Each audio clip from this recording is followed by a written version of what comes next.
Olá a todos! Eu sou Beatriz Santomauro, da equipe de comunicação da plataforma Conviva Educação. Hoje nós vamos falar sobre planejamento e monitoramento das atividades pedagógicas não presenciais. A nossa convidada é a Camila Fattori, coordenadora pedagógica na comunidade educativa SEDAC. Bem-vinda, Camila. Obrigada, uma honra estar aqui.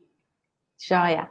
A comunidade educativa SEDAC foi uma das responsáveis por elaborar os conteúdos do curso sobre atividades pedagógicas não presenciais, que está disponível na plataforma Polo, que é o ambiente de formação do Itaú Social. Estamos colocando o endereço da plataforma Polo aqui na tela, para quem tiver interesse de participar deste e de outros cursos para secretarias de educação, educadores, famílias e redes de proteção, criados especialmente para este momento em que as escolas estão fechadas e também depois para a reabertura. O site é www.polo.org.br. Você que está nos assistindo, por favor, indique aqui nos comentários do vídeo em que município você está e fique à vontade para apresentar suas dúvidas. A gente vai procurar respondê-las ainda ao vivo. Bom, Camila, faz cerca de 6 meses que a pandemia do novo coronavírus chegou ao Brasil e as escolas foram fechadas. De lá para cá, as secretarias de educação e as escolas já precisaram se adaptar e mudar totalmente a forma de trabalhar. Mas hoje, atualmente, qual que é o papel do planejamento das atividades que são enviadas para os estudantes? Diz para a gente, por favor, o que deve ser levado em conta para as redes que estão em diferentes situações, ou aqueles municípios que já estão enviando as atividades para as crianças desde o começo da pandemia, e as redes que estão se organizando para iniciar agora os trabalhos com os estudantes. Perfeito, Beatriz. Então, quando as atividades presenciais foram paralisadas, né, em virtude do contexto da pandemia, acho que dificilmente alguém imaginaria que nós estaríamos por tanto tempo assim, né?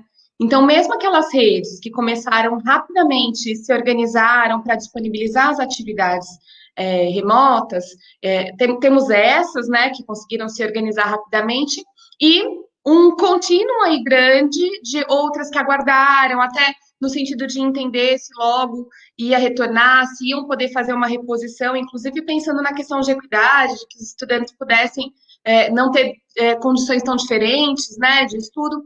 Mas o fato é que o tempo foi aumentando, está aumentando, e a gente ainda não tem, né, uma perspectiva. Temos aí algumas datas, mas tudo depende de uma série de coisas, inclusive a evolução da pandemia, né, nas diferentes localidades. Então, a gente precisa compreender que a gente passou por um percurso. Mesmo quem se organizou rapidamente, foi inicialmente um atendimento emergencial, do jeito que se podia, porque ninguém se organizou para uma pandemia, claro, né? Nós estávamos organizados para um ano letivo, normal, com todo o planejamento. Então, nós temos uma evolução nesse planejamento que a gente pode observar, um contínuo grande de evolução nesse planejamento, de forma que as atividades disponibilizadas fiquem cada vez melhores, mais assertivas em relação à disponibilização, ao foco nos objetivos de aprendizagem, as estratégias, né? Porque os professores no início tiveram também uma grande adaptação, estão tendo, mas hoje nós já estamos num momento diferente, né? Para aqueles que começaram rapidamente, já aprenderam aí uma série de coisas, as secretarias puderam trocar entre si, trocar também com o Estado, ouvir os diferentes públicos no aprimoramento dessas atividades. Então, o que a gente observa é que, tanto para quem já estava realizando, tem ainda muita possibilidade de aprimoramento a partir das aprendizagens, e para quem começou mais recentemente, ou até está começando, porque nós temos conhecimento de redes que agora estão começando, que aguardaram um pouquinho mais para ver se ia ser possível fazer o retorno, né, presencial, a reposição presencial, tem todo esse conhecimento que já existe hoje sobre a disponibilização, o planejamento. Então, acho que o material da formação, ele acaba atendendo essas redes que estão nesses diferentes momentos, né? pensando que ninguém está com isso resolvido plenamente ainda. Tem muita oportunidade de aprimorar. Sempre tem que planejar e replanejar, né? Com certeza. E dentro de uma mesma rede, tem diferenças entre as escolas, e que agora, durante a pandemia, as desigualdades ficam ainda mais evidentes, né? Como que deve ser o olhar da secretaria para manter uma qualidade mínima entre essas escolas e, ao mesmo tempo, reconhecer as especificidades de cada uma? Então, se no começo, logo que foram paralisadas as atividades, a gente ficou um tanto perdido, né? Todo mundo sem saber por onde ir. Hoje a gente já tem uma série de referenciais, né? Não está esgotado o assunto, mas tem uma série de referenciais de instituições reconhecidas como Unesco, Unicef, Todos pela Educação. Tem o parecer do Conselho Nacional de Educação também, com referências sobre o parecer 5 e o parecer 11, né? Nós já temos dois, com referências sobre essas atividades pedagógicas não presenciais. Então, é muito importante que as secretarias, as equipes técnicas das secretarias consigam olhar para esses referenciais nacionais, para os referenciais estaduais também, formular os seus próprios referenciais, fazendo as adaptações ali para a sua realidade, que a gente sabe que cada localidade tem uma realidade, e ali estabelecer alguns parâmetros para a sua rede. Porque por mais que as escolas possam fazer adaptações e tenham que fazer, claramente uma escola de educação infantil, uma escola de fundamental, uma escola do campo, uma escola da periferia, uma escola do centro, tem as suas adaptações, tanto em relação à disponibilização das atividades, ao modo de disponibilizar, quanto às atividades mesmo, as estratégias, nós precisamos ter alguns parâmetros mínimos na rede, porque senão vai ficar muito complicado, mais complicado do que já está, né, mais desafiador do que já está, fazer a reorganização, inclusive numa perspectiva de retorno.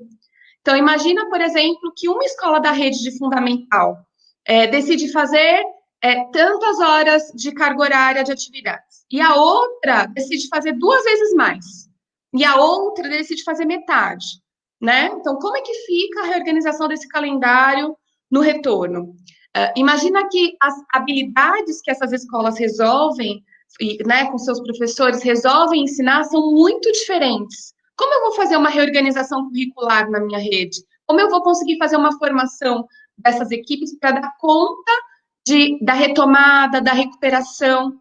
Então, por mais que a gente reconheça a necessidade de cada escola de se adaptar, inclusive a implementação dessas atividades precisa ser muito olhando para o público que está lá, para os estudantes, para as famílias, para os professores, né? Alguns parâmetros mínimos a rede tem que dar. Tanto com vistas à qualidade desse ensino que está sendo oferecido agora, desde já, né, minimizando os danos da pandemia, com certeza, quanto na perspectiva de retorno. Certo. Antes da gente continuar, eu queria agradecer a presença de alguns municípios que já registraram aqui seus nomes no nosso chat. Então, estão aqui São Francisco de Goiás, Piraquara, Paraná, Pará de Minas, Minas Gerais, Bom Despacho, Minas Gerais, que está sempre aqui conosco, Cristal, Rio Grande do Sul, Rio do Sul, Santa Catarina, São João da Boa Vista, São Paulo, Santo André, São Paulo, Epitaciolândia, no Acre, Agrolândia, Santa Catarina, Taquarana, Alagoas, Nova Lusitânia, Ibipeba, Bahia, Peixe, Tocantins, Fortaleza, Ceará, São João do Sabugi, Rio Grande do Norte, Serra Negra do Norte, Rio Grande do Norte, Porto Calvo, Alagoas, Santo Antônio, Bento Fernandes, Rio Grande do Norte, Alto Paraíso de Goiás, Mirassol, São Paulo, Ariquemes, Rondônia, Sorriso, Mato Grosso, Miranorte, Tocantins, Rio do Peixe, Paraíba e outros tantos, daqui a pouco eu falo dos demais. Obrigada a todos. Continuando, agora a gente vai mostrar aqui na tela o curso oferecido gratuitamente na plataforma Apollo e que você, Camila, foi uma das responsáveis pela elaboração. Então, a gente vai fazer a navegação aqui. E quem quiser, então, participar, deve entrar em www.polo.org.br e fazer um breve cadastro. A gente aqui na tela já está com o cadastro feito, então a gente vai mostrar o passo seguinte. Essa é a página inicial, então você descendo um pouco na página, segue até a área temática Educação na Pandemia. Olha lá ela. Clicando ali, cai na página seguinte, e vai até o público de dirigentes municipais e equipes. Tem aí os diversos públicos, cada um que você clicar tem os seus cursos, né? Então, a gente vai no público de dirigentes municipais e equipes. Para esse público também tem diversos cursos disponíveis, então basta ali, aí estão todos eles, né, em diversas áreas de gestão. Clicando no iniciar percurso, você encontra, então, esse curso que a gente vai falar hoje com mais profundidade, que é o Atividades Pedagógicas Não Presenciais. Ele tem 4 horas de duração, e agora a gente está, então, na página inicial do curso Atividades Pedagógicas Não Presenciais. Camila, explica para a gente como que foram estruturadas as propostas. Certo. Então, acho que primeiro é legal falar que a gente tem esse curso direcionado para 3 públicos, né? Então, nessa área você está mostrando dos dirigentes municipais, que é direcionado para as equipes técnicas das secretarias, mas nós também temos esse curso disponibilizado para dirigentes de iniciativas de colaboração intermunicipal, então gestores de arranjo, consórcios intermunicipais, e também voltado à colaboração entre Estado e município. Então, não são cursos diferentes, distintos, eles têm conteúdos em parte iguais, né? Com a mesma premissa, porque a ideia é que esses diferentes centros possam colaborar entre si, mas ele tem conteúdos específicos. Então, tem alguns instrumentos, por exemplo, que do regime de colaboração entre Estado e município só tem lá, né? Enquanto os instrumentos da secretaria já são mais direcionados para os dirigentes municipais mesmo, tem coisas específicas dos dirigentes de arranjo de consórcio. Então, é interessante a gente saber que tem esses 3 grupos e que esses conteúdos, claro, estão articulados entre si, né? E aí, para cada grupo, nós disponibilizamos um texto de apoio, um vídeo, uma apresentação a ser baixado, um PPT, com os principais conceitos da formação, e os instrumentos, que acho que talvez seja onde mais varia de público para público, né? Então, são instrumentos específicos para cada um desses grupos. A ideia desses materiais é que, além de favorecer a formação dessas pessoas, eles possam ser usados também nas formações com os seus pares, com gestores escolares, né? Então, os instrumentos, inclusive, são disponibilizados em formato aberto. Então, se você tem ali, por exemplo, um instrumento de mapeamento, a gente vai ver daqui a pouco, ele está no formato aberto que é como uma inspiração, né? Não se pretende um material pronto para ser usado, mas é um começo ali, e aí cada gestor pode fazer as alterações para aquilo ter a ver com a sua rede, com a sua localidade. Maravilha. Camila, quais os passos e as premissas que precisam ser levadas em conta pelas redes para fazer um planejamento agora, nesse momento? E daí, enquanto você fala, a gente vai mostrar um slide que está no material do curso e que aborda essa questão que pode ajudar a gente aqui. Joia. Então, esse é um dos slides que a gente acha que pode ajudar, né, não só na formação das pessoas, mas também nas discussões com as suas equipes técnicas, com os gestores. A gente sistematizou aqui algumas etapas e algumas premissas para essa oferta do ensino remoto nesse momento, né? Então, em relação às etapas, a gente separou, e aí no material é legal dizer que tem essas etapas destrinchadas, né, orientações a respeito de cada etapa, que não vai ser possível a gente tratar aqui. Mas a gente separou como etapas. Então, primeiro, um mapeamento, né, a ideia de fazer um mapeamento sobre o acesso dessas famílias e também o acesso dos professores da rede, dos profissionais da rede, às tecnologias de comunicação e informação. A gente sabe que também estamos lançando mão de materiais impressos, no sentido, inclusive, de chegar a todo mundo, mas para entender até que ponto a gente pode ou não aproveitar também os benefícios que as tecnologias da informação podem favorecer nesse momento, facilitando a interação, para além da disponibilização, né, do conteúdo, ou mesmo disponibilização de materiais mais elaborados, que já existem, que estão aí disponíveis. É muito importante a gente poder fazer um mapeamento e entender como isso está em nossa rede, né? Esse mapeamento muitas redes já fizeram, né?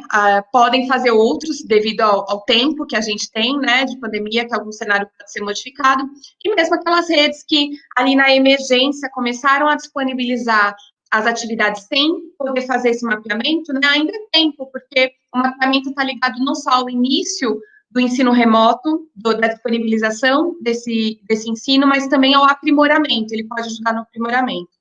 Então, essa é uma das fases. Tem a elaboração ou a revisão dessas atividades pedagógicas mesmo, e aí a gente precisa considerar as especificidades da etapa, da modalidade, dos propósitos ali do currículo, né? Então, essa é uma etapa que os educadores, os gestores, eles estão dedicando bastante tempo, né, nessa elaboração, nesse aprimoramento. A disponibilização, propriamente dita, seja por meio físico, por meio digital, ou das duas formas, como eu acho que a maioria das pessoas das redes está conseguindo fazer, né, usando aí as múltiplas formas, tentando chegar em todo mundo. Com toda essa disponibilização, a gente trata também dos cuidados, até na disponibilização dos materiais físicos, os cuidados sanitários, né, relacionados a essa disponibilização, já que envolve uma manipulação de papel, entrega, enfim. O diálogo com as famílias, que é bem importante, né? Porque, afinal, agora os estudantes, eles estão em casa e eles estão precisando do apoio das famílias, então, os familiares, com certeza, não são professores, a gente não pode esquecer nunca disso, mas precisam ser orientados para poder ajudar os estudantes a realizar essas atividades, dar o suporte, poder se comunicar com a escola também, no caso de dúvidas, né? Acho que tem uma questão do diálogo que é constante, que também está envolvido no aprimoramento. E uma coisa que acho que para as redes que já estão disponibilizando há mais tempo, né, as atividades, talvez seja o que mais tem surgido para a gente nas redes com que a gente trabalha, que é a questão do acompanhamento dessas atividades, que é um grande desafio, né? Além da disponibilização, como é que eu acompanho, como é que eu vejo quem está acessando ou não, qual é, de fato, a aprendizagem que isso está proporcionando. Então, essas são algumas etapas, elas não são lineares, né? Elas vão acontecendo uma em seguida da outra, e aí no meio tem algumas premissas que a gente precisa cuidar, né? Quer dizer, a gente tem que estar alinhado com as referências normativas em todos os níveis, essa ideia de um planejamento colaborativo, que a gente vai falar daqui a pouco também, foco nas premissas pedagógicas nessas atividades, o reconhecimento dessas especificidades de cada modalidade e a importância da articulação e a colaboração, né? Dentro da rede, com redes vizinhas e com o Estado também. Joia. A Maurinha Andrade Calheiros colocou aqui um comentário para a gente, perguntando se esse curso não é disponibilizado para professores.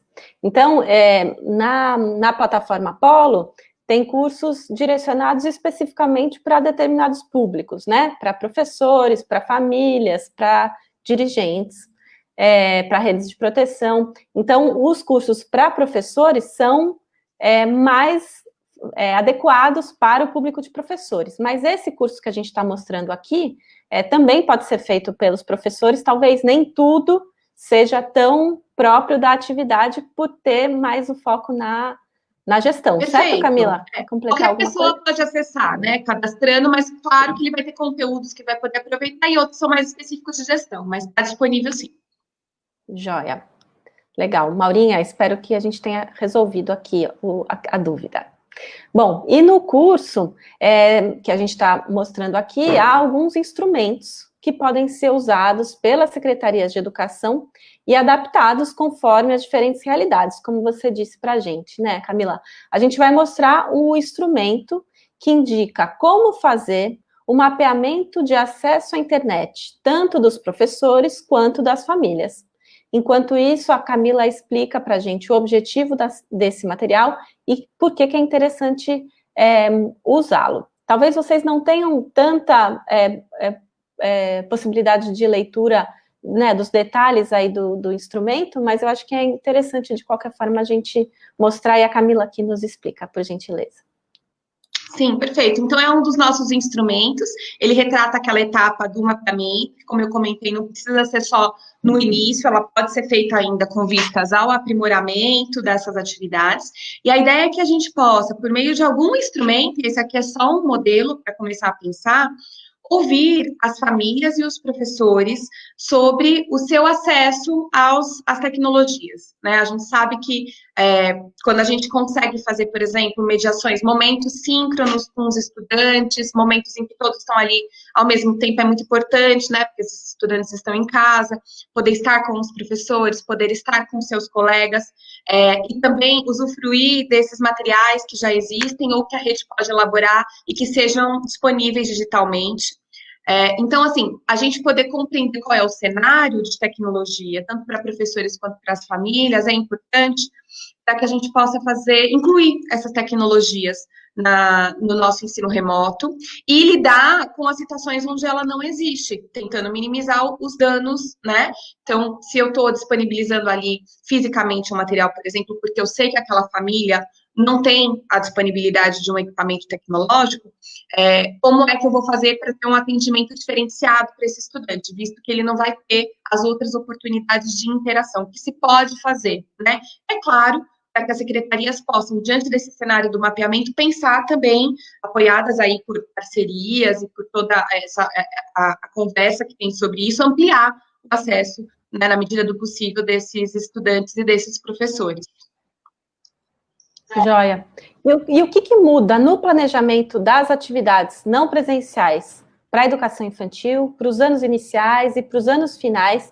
E eu queria aproveitar para juntar aqui uma questão que chegou aqui para a gente, da Suzana Magali, que como que as secretarias e os educadores podem engajar mais as famílias.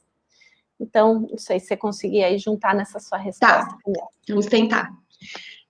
Bom, primeiro que muda bastante, né, o planejamento, porque cada um desses segmentos, dessas etapas, elas têm características diferentes do ensino já, independente da pandemia, né, do ensino remoto, já tem características muito diferentes, de acordo com cada faixa etária, né? Então, agora, por exemplo, quando a gente fala de educação infantil e dos anos iniciais do ensino fundamental, a gente tem que compreender que são estudantes que precisam muito mais da família para a realização das ações, né? É a questão ainda não estão em processo, né, de alfabetização, então eles vão demandar muito mais apoio, tem menos autonomia na realização dessas atividades, né? Então, e que educação infantil e primeiro e segundo ano também já são coisas diferentes, inclusive tem regulamentações diferentes. A educação infantil, por exemplo, tem questões agora de cômputo de horas, por exemplo, que foi liberada, da execução da carga horária mínima, o que foi importante para que os educadores da educação infantil possam, sim, continuar a manutenção de vínculo e as atividades direcionadas à aprendizagem, mas compreendendo a especificidade dessa faixa etária, que essas crianças, todos os estudantes estão aprendendo em casa, independente das atividades pedagógicas, isso acho que é importante dizer, né? Mas principalmente na educação infantil, a intervenção dos educadores e das redes, né, orientado pelas redes, pode ser muito mais de poder auxiliar os pais, os familiares, os avós, os tios, a fazerem intervenções que proporcionem experiências para as crianças, né? Afinal, a gente tem um currículo organizado por campos de experiência na educação infantil. Então, quais são as experiências que podem ser proporcionadas em casa, dentro do cotidiano familiar, e que são interessantes para o desenvolvimento dessas crianças, né? Então, não tem aquela coisa, por exemplo, do volume de atividades nessa faixa etária da educação infantil, e nos primeiros anos do ensino fundamental, cuidar dessa questão da alfabetização de fato, porque não são os pais, né, que vão conseguir alfabetizar as crianças, os pais conseguem apoiar a continuidade da aprendizagem, mas não alfabetizá-los, né? E quando a gente vai indo para os anos finais, ali o terceiro, quarto, quinto ano e depois para os anos finais do ensino fundamental, a gente tem uma progressão de autonomia. É claro que todos eles vão precisar do apoio dos familiares, mas a gente tem uma progressão, o uso da tecnologia. Então, por exemplo, educação infantil tem uma série de questões com a exposição à tela, né? Todo mundo tem que se preocupar em todas as idades, mas principalmente na educação infantil, o tempo nas telas que já não está sendo pequeno, né? Com o ensino fundamental quarto, quinto ano para frente, ensino fundamental 2, a gente já consegue usar mais a tecnologia, né? Então, o foco nos objetivos de desenvolvimento de aprendizagem e desenvolvimento de cada faixa etária e as características que esse estudante tem, considerando que ele está em casa, que a gente nunca pode esquecer, né, ele não está na escola, é importante a gente analisar. E tem também, né, Beatriz, as especificidades da educação especial, da educação do campo, da educação indígena, né, do EJA. Então, cada uma dessas modalidades precisa ter um planejamento específico, ancorado pelos especialistas que a rede tem, ou até, se ela eventualmente não tenha um especialista nessa área, poder investir na colaboração entre redes e com o Estado, né? Afinal, o currículo é um currículo feito em regime de colaboração, para poder ter uma intervenção mais específica, escutar essas lideranças também, né? No caso da educação indígena, educação quilombola, educação do campo, escutar essas famílias, escutar essas lideranças para poder desenvolver um trabalho mais assertivo e que respeite essa modalidade. Em relação ao envolvimento da família, que foi a pergunta, acho que diálogo, né? A gente nunca falou tanto sobre o fortalecimento da relação família e escola, ou será que até tem um livro sobre isso que a gente escreveu no ano passado, antes de saber que tudo isso ia acontecer, diálogo, escola e família, e a gente tem exercitado, a gente tem tido a oportunidade de exercitar, e usar de muita empatia também com essas famílias, né? Porque as situações não estão fáceis, né? Essas famílias estão expostas a uma série de questões da crise e ainda precisam ajudar os seus estudantes a continuarem a sua trajetória. Então, acho que investir em toda forma de diálogo possível e de compreensão e de acolhimento para que a família compreenda que a escola não está cobrando, estamos juntos.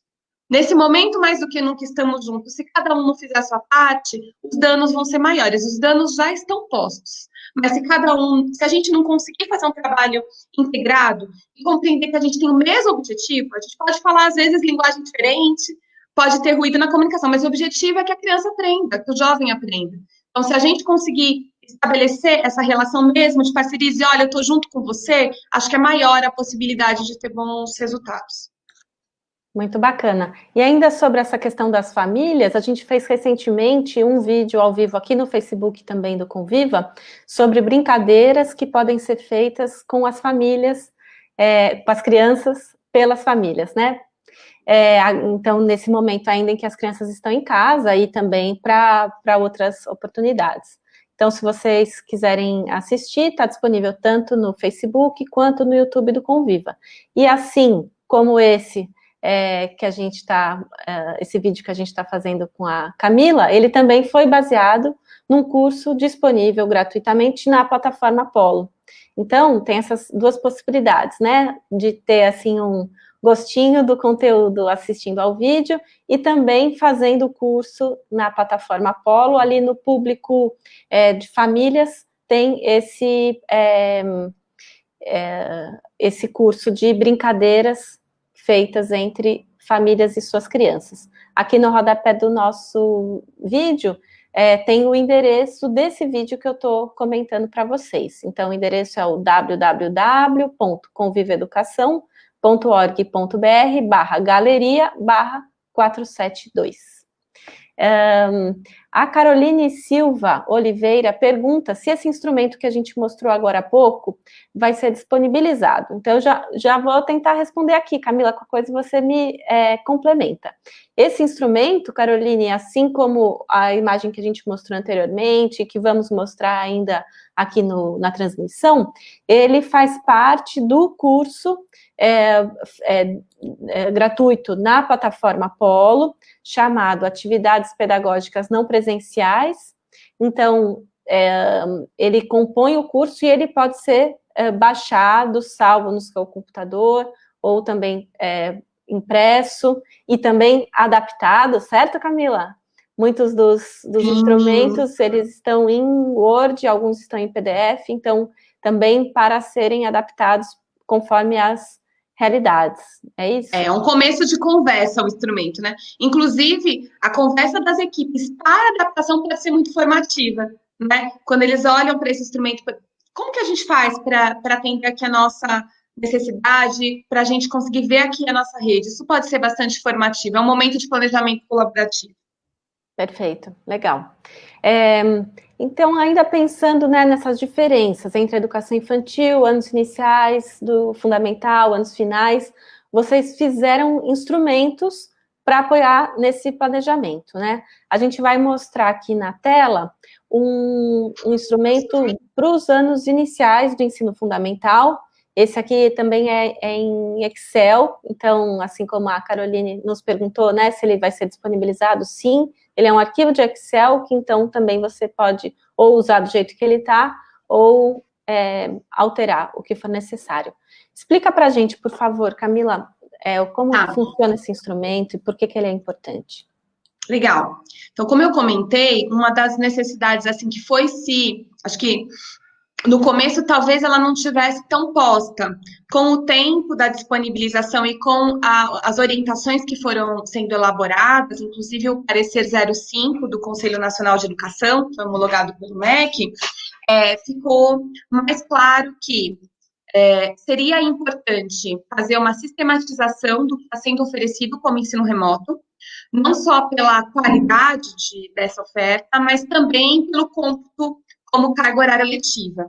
Então, o parecer 05, que foi reforçado pelo parecer 11, ele traz uma série de referências, está muito claro lá o que precisa para que uma atividade seja referenciada, inclusive, para carga horária letiva. Então, à luz dessas orientações do parecer, a gente elaborou esse modelo, que também está disponível, é uma Excel, mas está disponibilizado aberto, né, uma rede que possa ajustar, isso está disponível para vocês ajustarem, mas que a gente olhou para essas referências e tentamos ajudar fazendo um instrumento que considerasse esse acompanhamento dentro delas. Então, por exemplo, uma coisa que é dita no parecer é que para que essa atividade seja, enfim, referenciada, inclusive como carga horária, ela precisa ter precisa estar claro qual que é a relação da atividade com as habilidades do currículo, quais são as formas de interação que o estudante vai ter, a estimativa da carga horária, como que o registro da participação dos estudantes e de como vai ser feito o acompanhamento e avaliação de cada atividade. Então, se a gente for olhar, o instrumento, ele traz todos esses elementos. Então, ele é um instrumento na perspectiva do professor. O professor pode usar mediante orientação, lógico, da gestão escolar e da rede, mas ele também é um instrumento de gestão, porque a partir dali, a coordenação pedagógica, os diretores e, posteriormente, a secretaria, vão conseguir ter um olhar sobre o que foi efetivamente planejado e realizado em relação ao ensino remoto. Então, a gente tem, por exemplo, espaço para que possamos colocar os apoios específicos, que é uma outra coisa que o parecer orienta. Então, não só falar de como eu disponibilizei, mas assim, o estudante acessou, mas ele teve problemas, que tipo de intervenção que eu tive que fazer? Eu tive que fazer uma conversa com a família, porque tive o retorno desse jeito. Então, é um lugar para a gente fazer todos esses registros. E poder, a partir desses registros, fazer análises, né, com vistas ao aprimoramento, já que a gente tem um tempo, né, infelizmente, tão grande de ensino remoto exclusivo. E mesmo na perspectiva de um retorno presencial, de atividades presenciais, como a perspectiva é de um retorno mais híbrido, né, que não seja um retorno de cara, todo mundo junto de novo, a gente ainda vai precisar continuar lançando mão das atividades não presenciais, essa ideia de que a gente possa acompanhar, analisar, aprimorar. Aprimorar o quê? Aprimorar as atividades, aprimorar os nossos processos de formação com a nossa equipe, aprimorar os nossos processos de comunicação e orientação com essas famílias e com esses estudantes. Muito bom. A gente recebeu uma dúvida aqui da Adriane de Souza, que disse que não estava conseguindo fazer o cadastro no Polo. A gente vai colocar aqui o endereço novamente, então o site é o www.polo.org.br. O cadastro, ele é simples, ele tem poucas informações que são pedidas, mas se você não estiver conseguindo, por favor, clica numa opção que é Entre em Contato, que tem no rodapé da tela, ou então tem a FAQ, né, a opção das dúvidas frequentes, das respostas para as dúvidas frequentes, que de repente também te ajudam. E tem um outro comentário aqui muito interessante, Camila, da Márcia Cristina Silva. Ela fala que é muito importante o levantamento, que ainda é necessário, pois refere-se ao monitoramento, ao acompanhamento de como as ações estão se desenvolvendo nas escolas, né? O levantamento, o monitoramento, acompanhamento, tudo amarrado, né? Dessa forma, as equipes das secretarias terão informações para apoiar e ajustar as ações em parceria com as equipes escolares. E tem um outro comentário da Sônia Gaio, que fala que no município de Piraquara, no Paraná, foi feita uma pesquisa e elaborada uma apostila para os alunos. E para quem não tem meios digitais, é encaminhado, então, impresso para a casa do aluno, e eles têm um número de WhatsApp também para tirar dúvidas, e a cada 15 dias o material impresso retorna para a escola para ser corrigido, né? Já preenchido para ser corrigido. Obrigada pelos comentários, pessoal. Agora a gente vai assistir a um vídeo do Itaú Social que explica as áreas temáticas e os cursos do Polo. Como a gente já falou aqui, o curso Atividades Pedagógicas Não Presenciais é o tema desse nosso bate-papo de hoje. Ele faz parte da área temática Educação na Pandemia, mas tem outros tantos que estão disponíveis. Vamos assistir, então.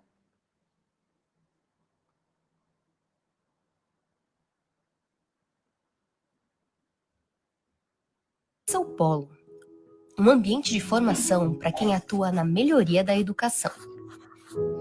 Aqui você encontra formações organizadas em torno de uma temática comum. Assim, você pode escolher a sua trajetória de conhecimento de acordo com sua experiência e necessidade, onde e quando quiser.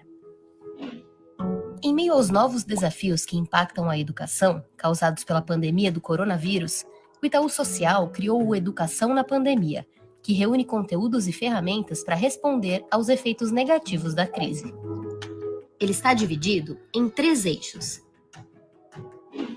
Um voltado para dirigentes municipais e estaduais, arranjos intermunicipais e equipes técnicas, que poderão encontrar materiais com orientações para os temas mais urgentes de seus territórios. Um segundo eixo, voltado ao diálogo com professores, coordenadores pedagógicos, diretores de escola e famílias, em que são disponibilizados vídeos, dicas e materiais para auxiliar a continuidade de atividades educativas com as crianças durante o período de isolamento social e para apoiar as reflexões sobre o currículo. E outro, voltado para profissionais de redes de proteção, que atuam com crianças, adolescentes e famílias no fortalecimento de vínculos e garantia de direitos. Todos os conteúdos são gratuitos, oferecem certificados e são acompanhados de vídeos com especialistas e diferentes recursos para fortalecer o processo de aprendizagem.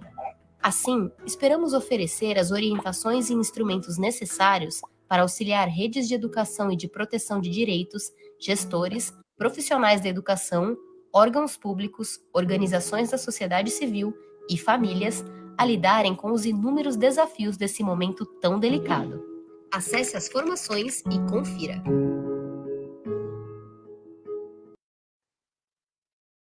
Bacana. Bom, o ambiente do Polo, ele está sendo reformulado, tem novas áreas, conteúdos, uma melhor navegação, e entre as novidades estão a biblioteca e o editorial, que é um ambiente com os artigos ligados à educação. E nos próximos dias, nas próximas semanas, vão ter também outras novidades. Bom, Camila, continuando.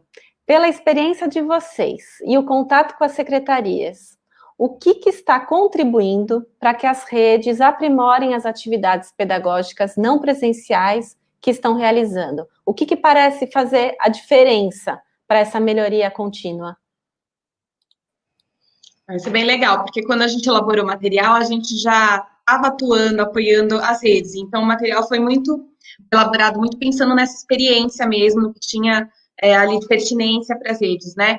É algo que a gente tinha percebido na época e que só tem se confirmado nos últimos meses, mesmo depois da disponibilização desse material, é o planejamento colaborativo, como uma chave que possibilita o aprimoramento. Então, tem uma disponibilidade de aprimorar os seus processos, seja a elaboração das atividades, a disponibilização, o acompanhamento, mediante planejamentos colaborativos. E aí a gente está falando de escuta interna da rede, então, ouvir os técnicos, ouvir os gestores, ouvir os professores, ouvir as equipes das escolas, ouvir muito a família e os estudantes, porque muitas vezes a gente está ali no intento de fazer algo super bacana, mas como é que está chegando? Como é que esses estudantes estão? Como é que essas famílias estão diante dessas atividades, né? A gente não quer que essas atividades sejam fonte de estresse tóxico, né, para essas crianças e para esses jovens que já estão ali com uma série de dificuldades. Pelo contrário, a gente quer ajudar. Então, sem escutar, a gente não consegue fazer um aprimoramento. E a importância de redes que aprendem com outras redes. Então, com seus vizinhos que não estão ali enclausuradas, né, inventando a roda, não precisamos disso. Vamos estudar os referenciais, nós vamos também olhar para as práticas que já estão acontecendo, para os outros municípios, para o Estado, estar aberto à colaboração. A gente não precisa ficar fazendo tudo sozinho dentro do município, nosso tempo é pouco. Muitas vezes as equipes são pequenas, com muito trabalho nesse momento, né? Todo mundo está com muito trabalho, todos os educadores estão com muito trabalho. Então, esse pensar coletivo ajuda no aprimoramento dessa oferta de ensino remoto. Muito bom, muita coisa boa. E esse momento de planejamento e de acompanhamento das atividades não presenciais, ele também é uma oportunidade formativa para os educadores e para as secretarias, né? Você falou um pouquinho sobre isso lá atrás. Fala um pouco mais para a gente, Camila, por favor. É muito legal pensar dessa forma, né? Porque não é que a pandemia aconteceu, as escolas fecharam e todo o nosso planejamento foi por água abaixo. Com certeza a gente não estava prevendo que fosse dessa forma, né? Mas o fato é que por conta dessa necessidade de se reinventar, nós estamos tendo muitas oportunidades formativas. Então, a gente acabou de ter os currículos reelaborados, à luz da Base Nacional Curricular, a gente estava ali num processo de apropriação de todo mundo, de revisão das suas práticas, e para onde a gente está tendo que olhar agora na elaboração dessas atividades? Para esses currículos, a gente está tendo que selecionar as habilidades. Para selecionar as habilidades que a gente vai trabalhar agora, a gente vai precisar estudar, entender quais são as mais estruturantes, fazer essa seleção coletivamente, né? A gente está precisando olhar para os nossos projetos políticos pedagógicos das escolas, fazendo essa relação entre o que é do nacional, do estadual, do local, com o PPP de cada escola. Então, as oportunidades formativas são muitas. Fora que a gente está também diante de temas que já são recorrentes na educação. Por exemplo, o diálogo escola com família, essa parceria, isso já era uma questão, acompanhamento e avaliação, que também já era uma questão posta, e por conta da necessidade da gente ter agora fluxos de acompanhamento, instrumentos, nós estamos também tendo oportunidade de olhar para isso. Então, tem um conhecimento, claro que tem algumas coisas que são agora, do momento atual, mas tem aprendizagens que a gente pode levar para depois, para que esse ensino não volte do jeito que era. A gente não está querendo voltar ao que era, que ninguém mais, né, quer isso. A gente quer voltar melhor, mesmo numa perspectiva presencial. E o modo como a rede investe nesse momento na formação, tempo, fluxo, energia, com certeza vai favorecer inclusive um movimento de recuperação no retorno das atividades presenciais. Certo. E como que as secretarias podem trabalhar juntas nesse momento? Isso é muito importante. Nós temos tido exemplos em secretarias que nós trabalhamos que têm feito esses movimentos de encontros regionais, seja por consórcios, por arranjos, essa troca ela pode ser desde uma secretaria com outra até um grupo de secretarias próximos. Tem localidades que já têm consórcios organizados, mas alguns estão fazendo esse movimento agora, diante da necessidade de repensar. Então, estabelecer ali um cronograma de reuniões à distância mesmo, porque é isso que a gente tem agora, a gente está fazendo tudo à distância, também dá para fazer reunião entre as equipes técnicas, fazer mapeamentos, a gente tem alguns instrumentos de mapeamento disponíveis nas formações de colaboração, para compreender o que cada um desses municípios, seja os municípios de um arranjo intermunicipal ou de uma diretoria regional, né, do Estado, o que cada um tem de ativo que pode oferecer a esse grupo e o que cada um tem de demanda. Então, fazer esse encontro entre o que eu tenho de ativo e o que você precisa. Porque, de repente, o município do meu lado já resolveu uma questão que está posta para mim. Enquanto ele está precisando ali de um apoio, por exemplo, em alguma modalidade que eu tenho um especialista na minha rede. eu posso pensar em formações conjuntas, porque afinal as formações estão sendo à distância. Então, por que não juntar vários professores de diferentes municípios para se dedicar a um tema? Por que não pensar em adoção de plataformas digitais conjuntas, né? De instrumentos de acompanhamento conjuntos, de uma reorganização do calendário conjunta, visto que esses alunos eles têm movimento ali na rede, né? Isso é dinâmico, eles não estão todo o tempo na mesma escola, né? Eles mudam de escola para escola, de rede estadual para rede municipal, para outros municípios, eventualmente. Então, os municípios que já estão conseguindo se beneficiar dessa colaboração estão aprimorando, e os que ainda não estão, tem tempo ainda, é agora o momento de buscar essa colaboração. Maravilha. Então, tem mais conteúdos voltados para essa colaboração entre municípios lá na plataforma Apolo, na mesma opção de educação na pandemia, o curso de atividades não presenciais, tem lá uma opção para arranjos intermunicipais com instrumentos, né, como a Camila falou, alguns conteúdos e instrumentos específicos para esse trabalho conjunto. E a outra área de colaboração Estado-município, né? Que é a terceira área. Uhum. Perfeito, Joia. Então, esses três públicos, né? A secretaria, então, o dirigente municipal e sua equipe, as equipes, os arranjos intermunicipais e secretarias municipais com secretarias estaduais, certo? Perfeito. Legal. Queria agradecer aqui mais alguns municípios que eu não cheguei a falar o nome na primeira vez, então estão aqui conosco. Fernando Pedrosa, no Rio Grande do Norte, Laçange, Minas Gerais, Caieiras, São Paulo, Lafayette Coutinho, na Bahia, Santana, Bahia, São João da Boa Vista, São Paulo, Colorado do Oeste, Rondônia, São Bento do Sul, Santa Catarina,